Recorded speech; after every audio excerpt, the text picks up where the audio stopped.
Welcome to the Tackling Tech podcast, powered by Dyknow. Join us as we tackle all things EdTech with insightful interviews, actionable tips, and strategies that you can implement in your school or district to make technology integration more effective.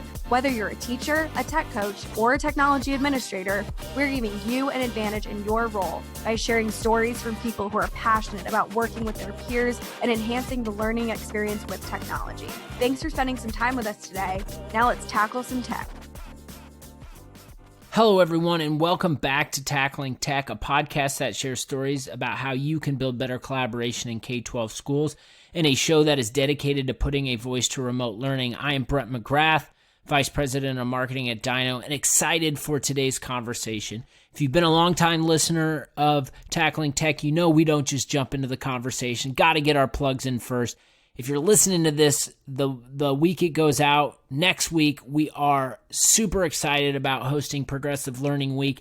It is going to be 5 days of fun and learning, and it kicks off on Monday, September 21st with a live keynote from Tara Martin. She's been on Tackling Tech before. She's going to be dropping some awesome insights about progressive learning and speaking to blended learning. It is going to be such an awesome conversation. You're not going to want to miss that. And of course, we will be hosting each day new recorded sessions from subject matter experts on all things blended learning. You do not need to be live at those sessions. All you need to do is go to dyknow.com, click the banner at the top, get registered, and we'll send you those sessions as they come.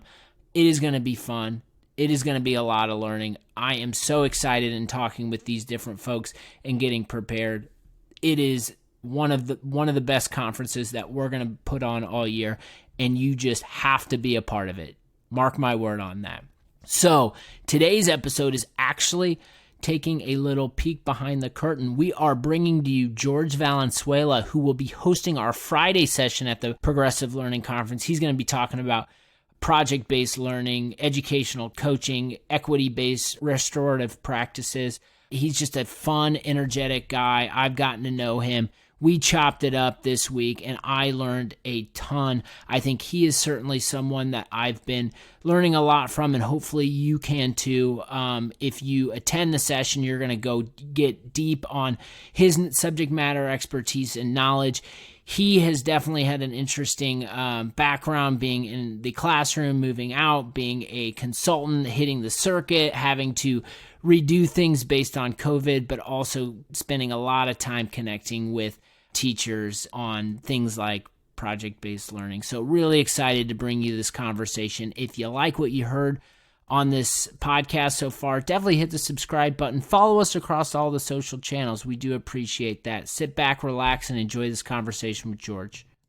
All right, welcome back, everyone. I am excited for this conversation. I am joined by Jorge Valenzuela, who is an educational coach, author, and advocate.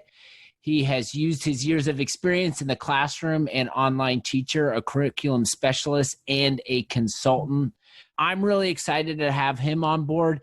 We engaged with him but as we were planning the Progressive Learning Conference, and he'll be doing a track on that. But yeah, we figured we have him doing that. Might as well record a podcast episode with him. So how are you doing today, George? I'm doing good, Brett. Hanging in there. Late. It's been a long week.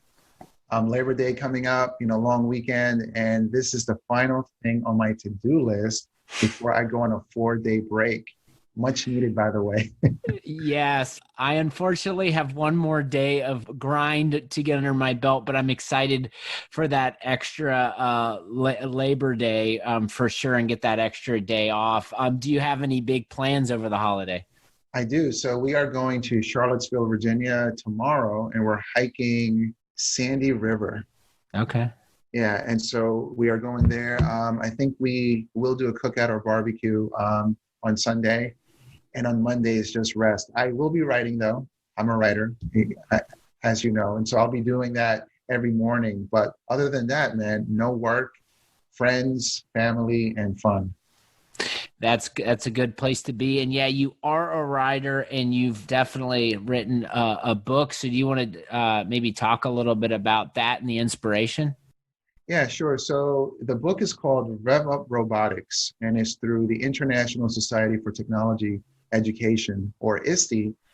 And it's a book where anyone that reads this book, and they read it a few times actually, and they internalize it, then they will get the proper background for the K through 12 rigor level for computer science, for STEM, and for computational thinking. Now, the book is in the context of robotics, but the foundational skills and knowledge needed for those three areas, or any branch of engineering or CS, will be part of that person, I would say. And so the inspiration is really educators.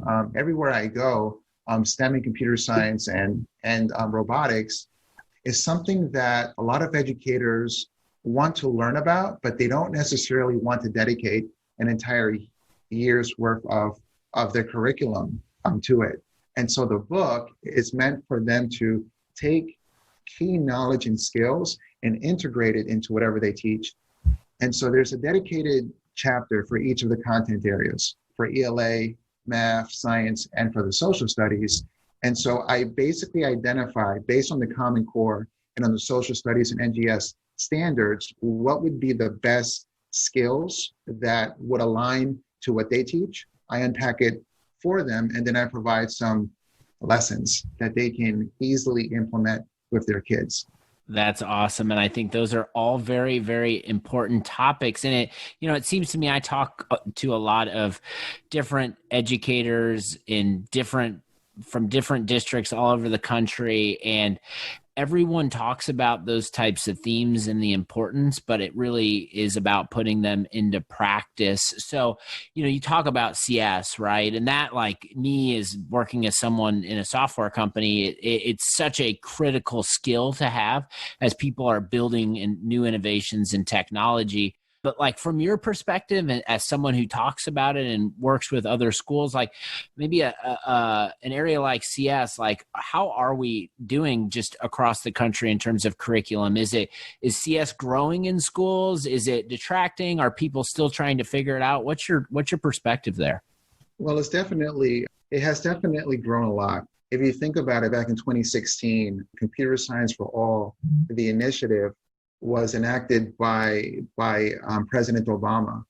And so since then, every state has enacted policy for computer science and computational thinking integration.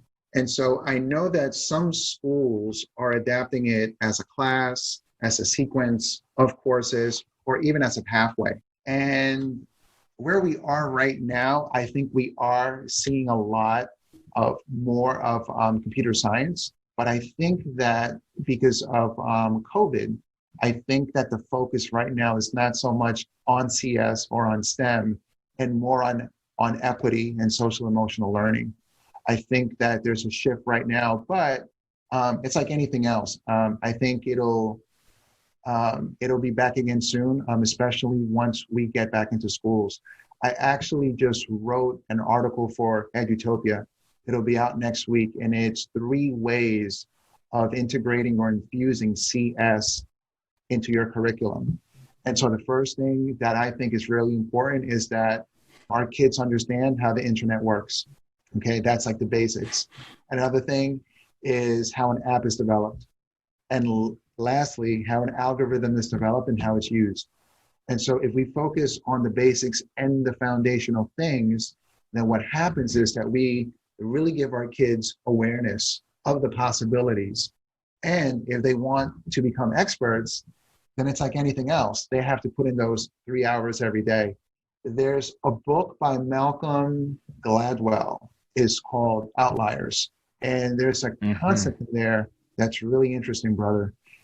It's the 10,000 hour rule.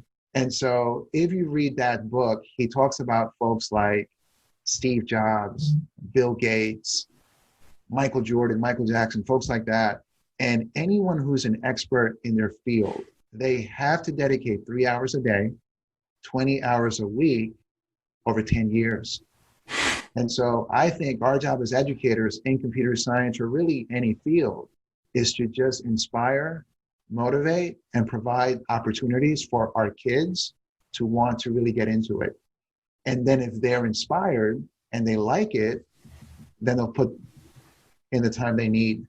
And so when Tiara reached out to me and she wanted to do something on project-based learning, that's just the perfect way to, teach anything and have kids really, have the opportunity for really getting in there and getting deeper into a subject. Yeah, so a couple things from my perspective. Outliers, unreal book. Go check it out if you haven't already. It's been a while. I might have to read that one again. It's a great book. It's very motivating. But yeah, I think just, on the project-based learning side, as I've been digging in and trying to understand it a little better, it definitely makes sense. And from, my research on you and what you do is you spend a lot of time coaching educators and letting them know, like, this is project-based learning. This is how you can apply it. You mentioned COVID too. So I'm curious because it seems like most of your time has, like, before COVID was on the road, meeting face-to-face and having sessions. How has that changed during COVID? Well, so the 10,000 hour rule has been a part of my practice for a very long time. And you can Google that. But before COVID, my goal with my company, Lifelong Learning Defined, was to be on the road at least 3 times a month. So what that means is 10 days out of the month working at a school. Well, I was definitely doing that over the summer. It was like every day. And I can honestly say that in March, for 3 weeks, everything was, canceled. I had trips to Los Angeles, to Kansas, Connecticut, Dallas, all these places, all the way through August. I was booked. Ohio, other places like that. And I had one of my clients, and she said to me, "Look, George, I'll let you do the workshop at the end of April, but it better be engaging. Because if it's not, we have to wait until after COVID-19 is done." And I learned some new skills. I basically replicated the engagement that I do in person through, strategies. And I did that online, using new tools that I didn't know how to use. And I basically was booked after that every business day, just about going into October. So I went from 10 days a month to like over 20 days a month. And this happened because that one director called all her friends who had federal funding that they had to spend on good PD for remote learning, for equity, for SEL, PBL, some STEM, and it made me sought after. And so I wrote about it, and that got the attention of other people that wouldn't have known who I was. That's amazing. And the power of the referral, it's my favorite form of marketing channel. It's like a person having the experience and going and telling their friends. That's the best way to gain traction. One of the things that stuck out to me as I was looking through your content is that the educational coaching, you like it because it seems like you're learning twice, right? Once in your former life and now in this life. So how does your experience as a classroom teacher inspire kind of the work you're doing today? Well, I became a teacher, so I don't believe that there are accidents, but I know it was destiny, but at the end of the day, it wasn't part of my plan. So my initial plan was to work in IT, in information technology in New York City. I was working on Cisco, MCSE, and some other things. And so I was learning how to network out of college. And I had an aunt who, passed away, and she was a teacher. And she said, "You need to be a teacher." And I didn't really see that for myself at the time. And so I fought it, but she got me a summer school job where I was making $36.50 an hour, 5 hours a day, 4 days a week. It's like $700 a week or something like that. And so I figured I would do that a few weeks and then I would, continue with my IT dream. Well, I met 25 kids who did not understand why they were learning their subject areas. And I'll be honest, back in high school, when I would learn about geometry and things like that, I had no idea why I would learn this stuff, or like, why were we learning this? Or how Same. yeah, so I had no clue. And so one of the things that stuck through with me from one of my teachers in high school, she said, you should always do work to help other people. And so when I saw that they needed that help, I said, okay, this is an opportunity where you can help living, breathing people, in opposed to fixing computers and networks all day. Okay. And so I started doing that. And I'd say a decade in, I became an administrator. And as an administrator, I was now responsible for an entire program, the engineering program at a school system. I had 40 folks that I was responsible for their curriculum, for how it's taught, for all of their PD and all of that.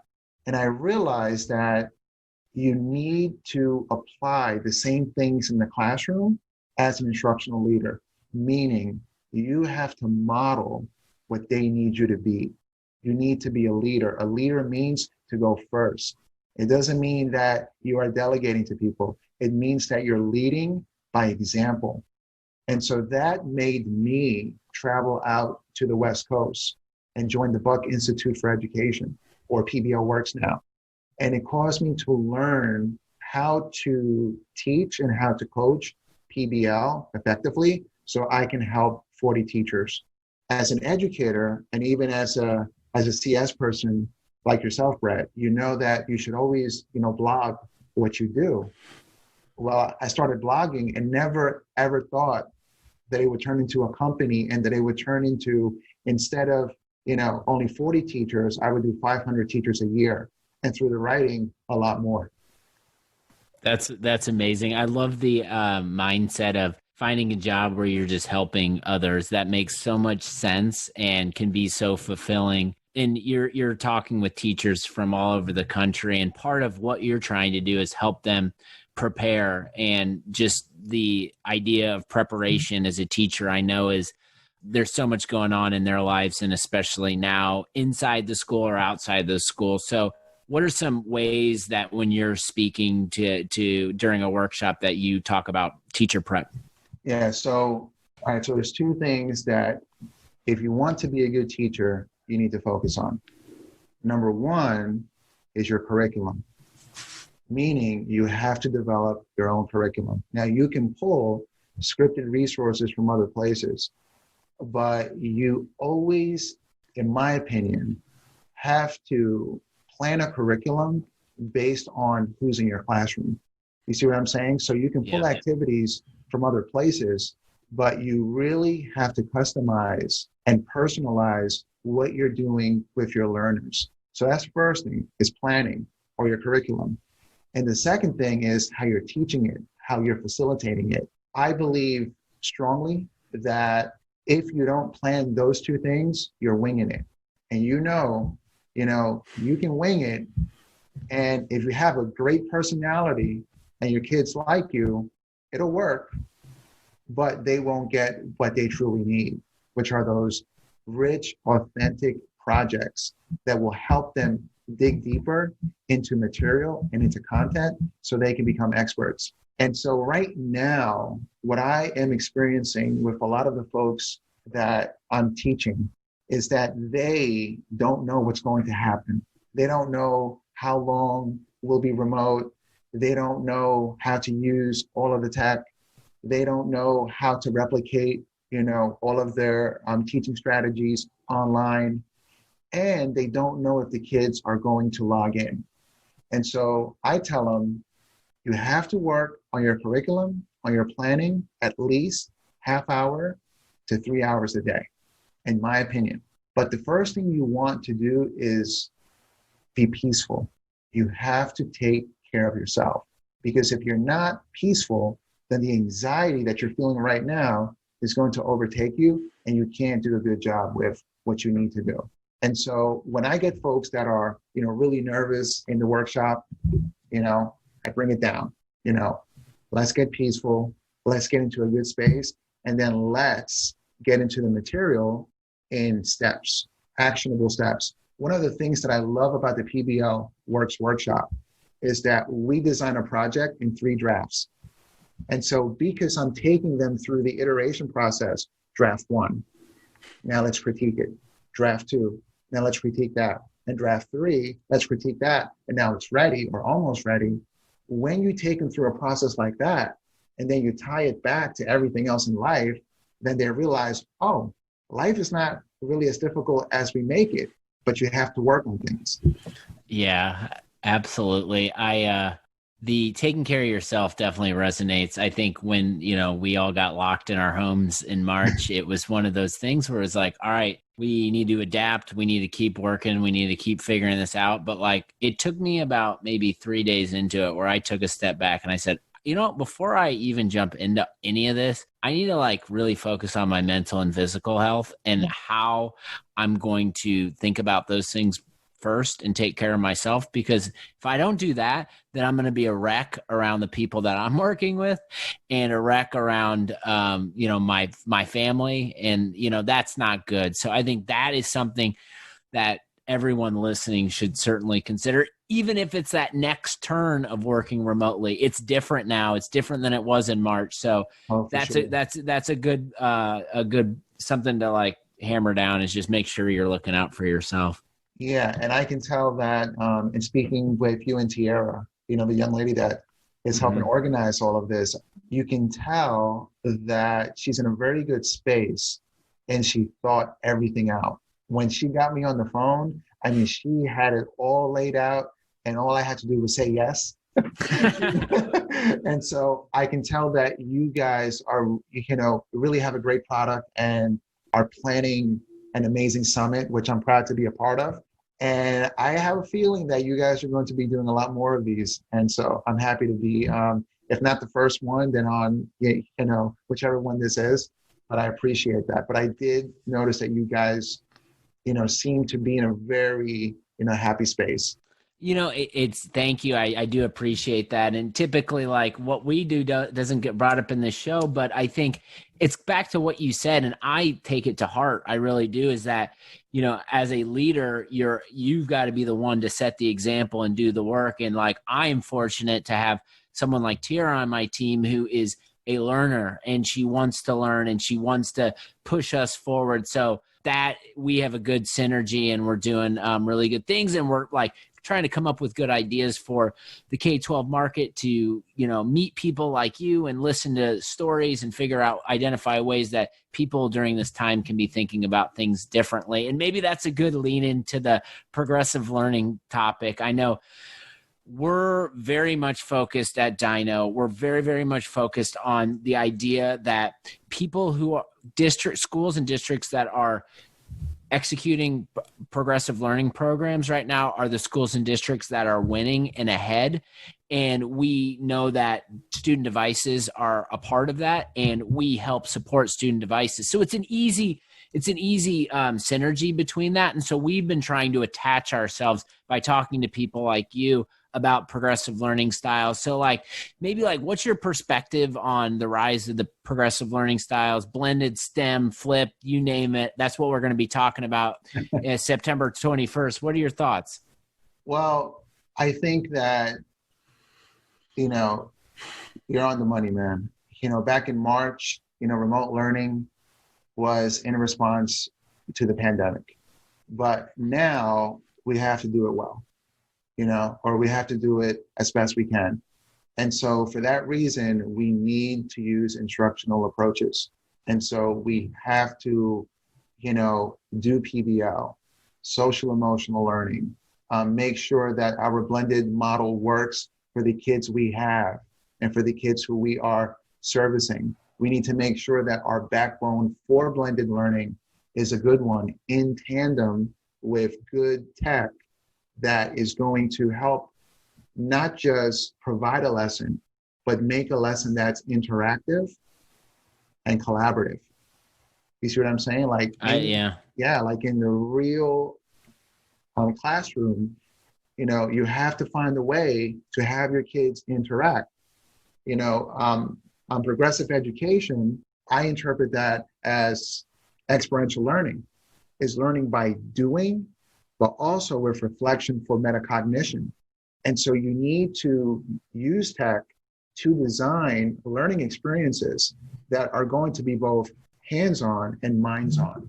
And that's what's needed right now. And even after all this is said and done, I really do believe that remote learning will always stay with us. And the reason why is because what the pandemic did is it exposed inequities in family life, but also in regards to digital platforms and devices with learners.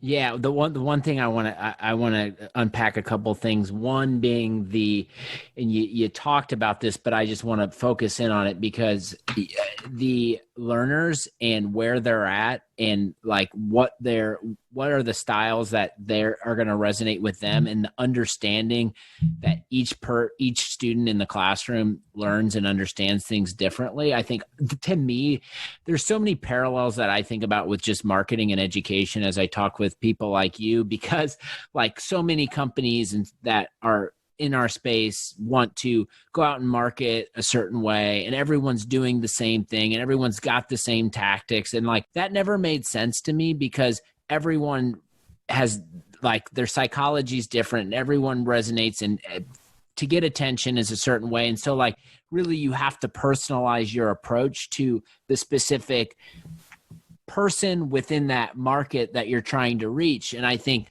I've never thought about it until you just said that, but just like the ability for teachers to segment their classroom, understand how their students are learning, personalize their approach, and then like whether it's a blended learning approach, figure out how it's going to work with this portion of the class. So I find that like super fascinating and interesting because to me it's like an intersection of like how I think about my job as a marketer and like how educators maybe should be thinking about their job from a personalized learning perspective. Yeah, well, I think any EdTech company that doesn't have an educator program or some type of educator summit where real educators that know what they're doing are a part of, I'd be leery of what they're trying to do or what's going on. I looked at the folks on our agenda. I saw Chris Woods on there. You can't get any better than that. He's the guru of everything STEM. He's a respected colleague. Tara's on there too.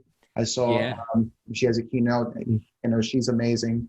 And so I just think that, if you're going to be marketing to teachers, then you need to involve teachers in what you're doing. Yeah. Chris Wood. So I had an episode with him.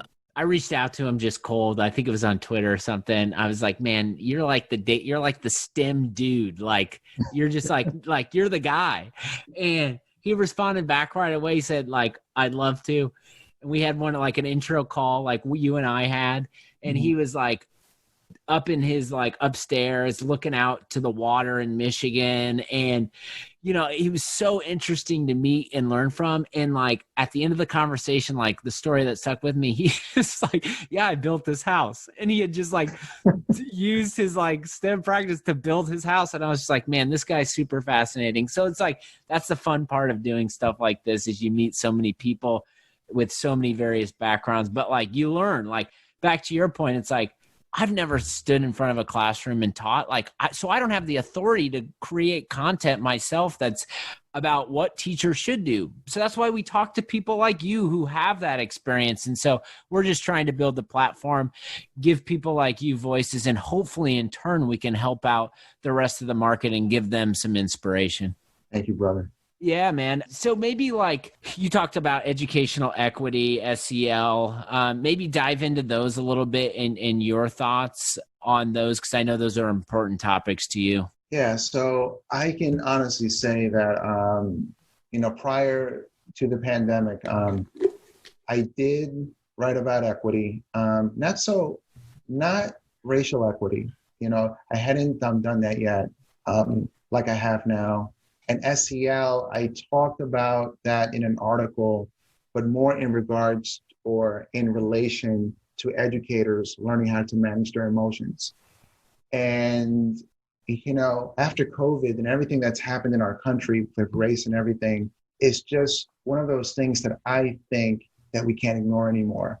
These are inequities that, don't get solved just because we give everyone a device or what we think that they need.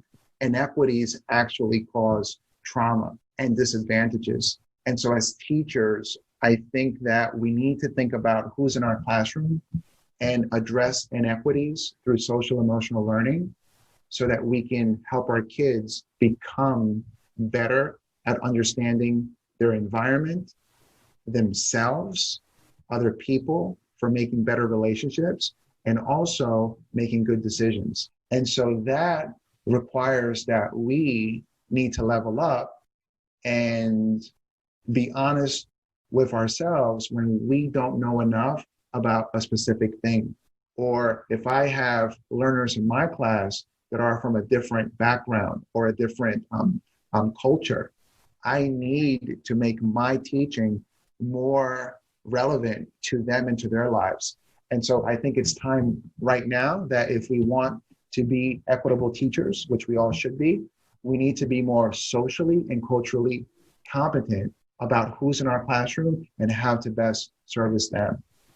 That makes so much sense and definitely relevant based on the time period we're in. All right, one more to close this out. What is a big bet you have based on this whole experience we're all going through, especially on the education side? Everyone's going back to school right now.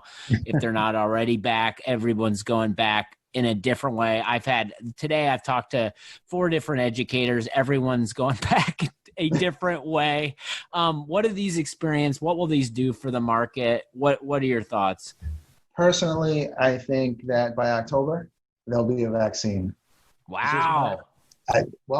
That's optimism. I listen to NPR. I, listen to the, politics podcast.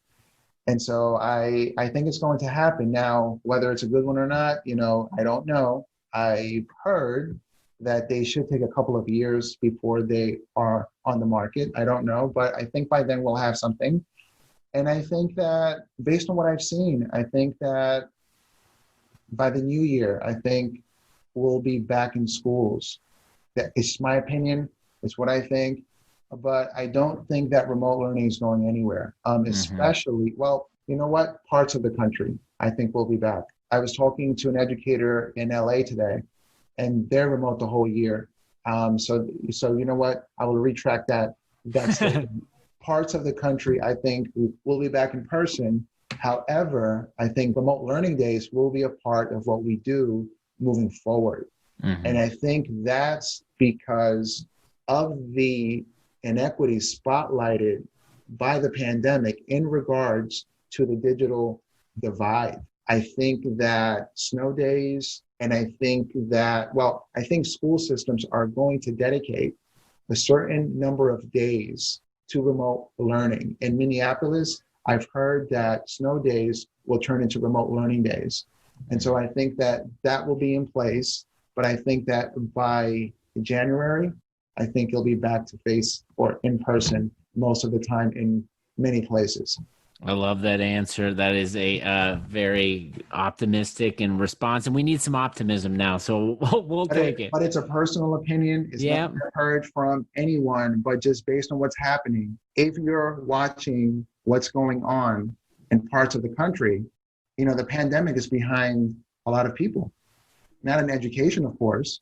We are being, really mindful. But if you look at a lot of the states, they're opening things back up. And I think that if that continues, I think schools eventually will follow suit. But that's just my opinion. Yeah, totally. That's what this is about. It's all about opinion. So, George, where can people find you online or check out your books? Plug your stuff right now. Okay, man. So you can find me at lifelonglearningdefined.com. And there you can find my Twitter and Instagram handles, which are at George Does PBL. That is JORGE. You can find me on Facebook at Lifelong Learning Defined, and you can find me on LinkedIn, Jorge Valenzuela, Jorge. And if you just, Google my name, I think I'm the first person now. It used to be a singer, but now it's me. And if I'm not first, then just put keyword education or PBL or STEM, and you'll see a lot of my articles. My articles can be found on Edutopia, on ISTE, and PBL Works. And that is awesome. Go check out his stuff. And if you're listening to this, there will still be time to register for the Progressive Learning Conference. So definitely go to Dyknow.com, go to the top banner, register. You don't need to be there when the sessions are happening. We'll send you the recordings. George, this was super fun. We'll have to do it again. Thank you so much. A lot of passion there with George. I am excited that he is sticking with us for the Progressive Learning Conference. Definitely go to Dyknow.com and register for that event. Hopefully you've enjoyed what you've been hearing here on Tackling Tech. Hit us with a subscribe. Maybe leave a review if you are so kind. Stay safe, take care of yourself, and take care of others around you, and we'll talk to you real soon.